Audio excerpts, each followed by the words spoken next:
Hey everybody, welcome to the daily update for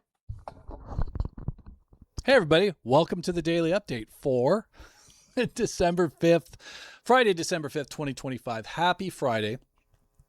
I realized something yesterday after I did the video, and it was that I forgot to tie in why I did Pocket Calculator, why that song was there. And so I'm going to tie it in right now. Remember I told you about our subscriber. I said our subscriber. Why didn't I just say Steve? Steve, Lone Loop member Steve. Steve, who made 150% since June. This is the Pocket Calculator part because Steve included this massive spreadsheet of all of his trades, not all of his trades, sorry, all the tracking of the names that went on the green list. And it just seems so analytical that it just reminded me of that Pocket Calculator song. By the way, I know that Velo CFO, Velo Trader is looking at this screen and just drooling because he loves spreadsheets. All right, let's get to today's action. My mom used to do that. It's like when you don't know what you're going to say next. First, let's just look at the intraday action. Not a whole lot going on today. We had the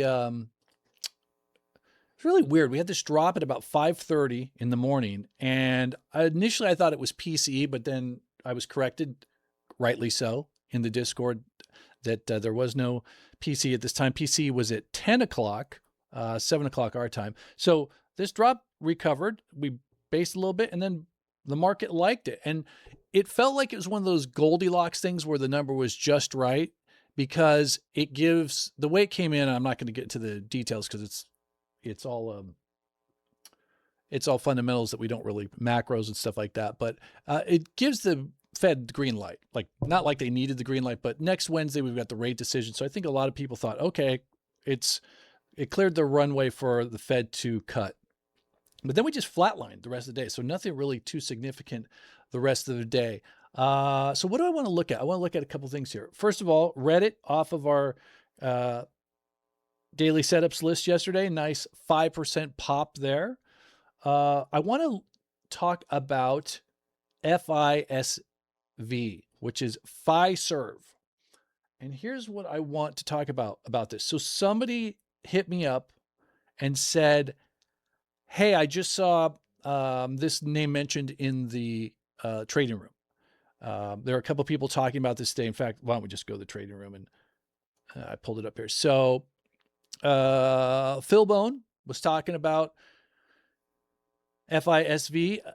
D-Man was talking about FISV, that he is starting a position in at 66.90. D-Man is one of our longtime Lone Loop members. And so someone said, hey, Brian, what do you think about FISV?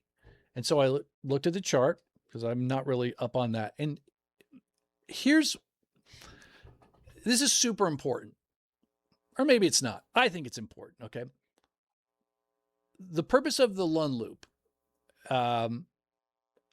is to talk, say this correctly, Brian. Okay.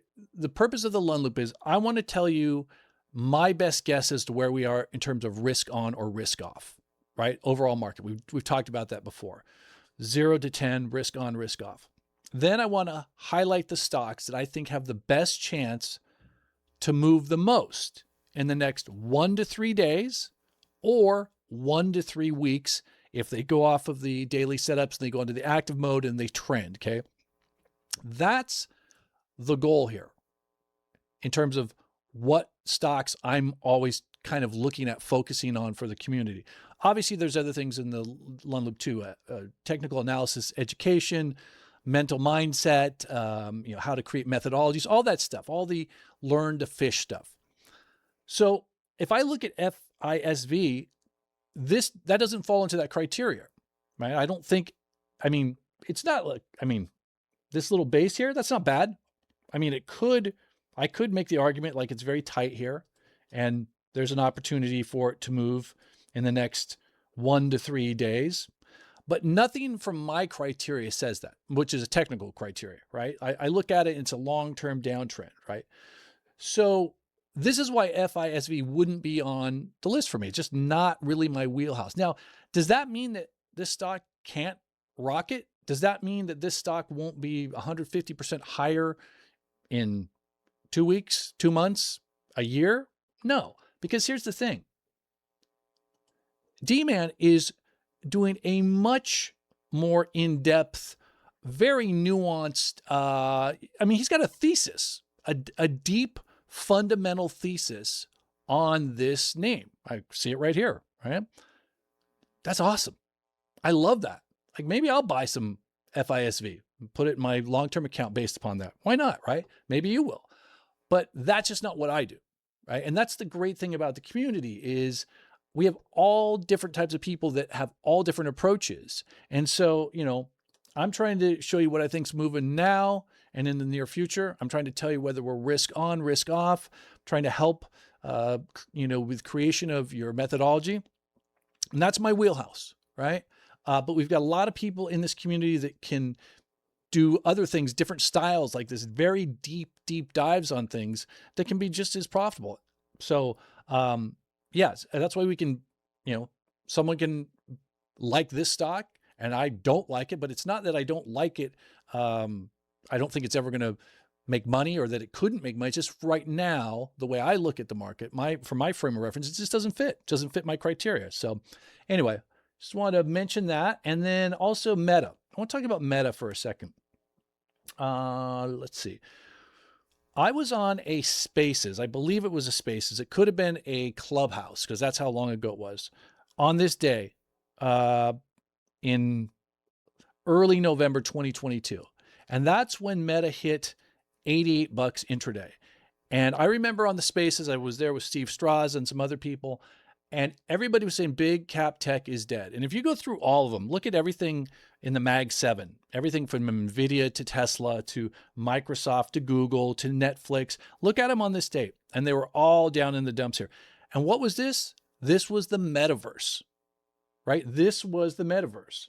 If you remember, Facebook changed to Meta, changed their name right here, like October of 2021. And where did it go? Boom. And so everyone was like, the metaverse, it's a loser. Facebook blew it. And they were writing all these companies off. And the argument that I was making at that time was these companies are so big. They've got so much scale, so much market share, so much expertise, so much money. They don't have to get back to all-time highs the same way they got there in the first place. And that you're counting Meta out at your own peril. And all these names, I said the same thing about Netflix, right? Netflix, right? There was Netflix right there.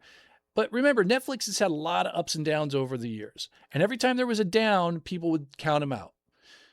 But Netflix went from a mail order DVD company to a streaming company to a production company to now they're basically going to be a media powerhouse. So again, they reinvented themselves and every time they go on another leg up. So the point I'm trying to get at here, this actually takes us to a Lund Loop core concept. Let me just move over here. And the core concept, this is a mental mindset concept. Don't predict the future. Trade it. The more certain we are about what we think will happen, the less attention we'll pay to what is happening. One of the great, all-time great times for this was the housing market here in October of 2022, when everyone said high interest rates, inflation, market was tanking. There's no way housing would, mortgages are going through the roof, the rates, no way housing would be where I'd be looking. And what did housing do? It went from, XHB went from 54 up to 124.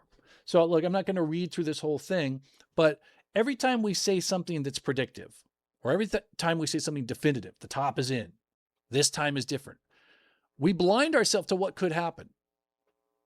When you say can't, it can. When you say can, it can't. I'm really not going to read through the whole thing, but you get the point, right? The point is, don't predict, right? This is not what we do. We don't predict stuff here. We keep an open mind, we stay flexible, and we let price and technicals tell us where things are going. And that way we're less likely to miss out because we're blinded or we have a closed mind. So, and we're going to add this. This is an ongoing thing. I'm going to be adding this to the Lund Loop core concepts, mental mindset, to the profit principles, to market mechanics. And theoretically, I'm going to have some sort of book or cheat sheet or something later next year. Also, one other thing I will bring up here. It's kind of long for a Friday, but I've been experimenting with this stage function here. I guess I should probably get back on the screen, right? Where is it? Yeah. So getting this all set up to do live streaming, hopefully next year at some point. What I'm hoping to do is stream the daily update live in the trading room. There still will be a video going out, it'll still be recorded, but you can see it in real time, and hopefully maybe get some questions while I'm doing it. And then maybe sometime first quarter of next year, beginning the second quarter, might start doing webinars, and then also maybe getting some guests in here. So lots of stuff on the agenda. Now let's go to, I got to figure out OBS though at some point. I got to get a little bit more organized. All right, so let's just go through the whole smash here. Actually, let's start with the weeklies. Then we'll do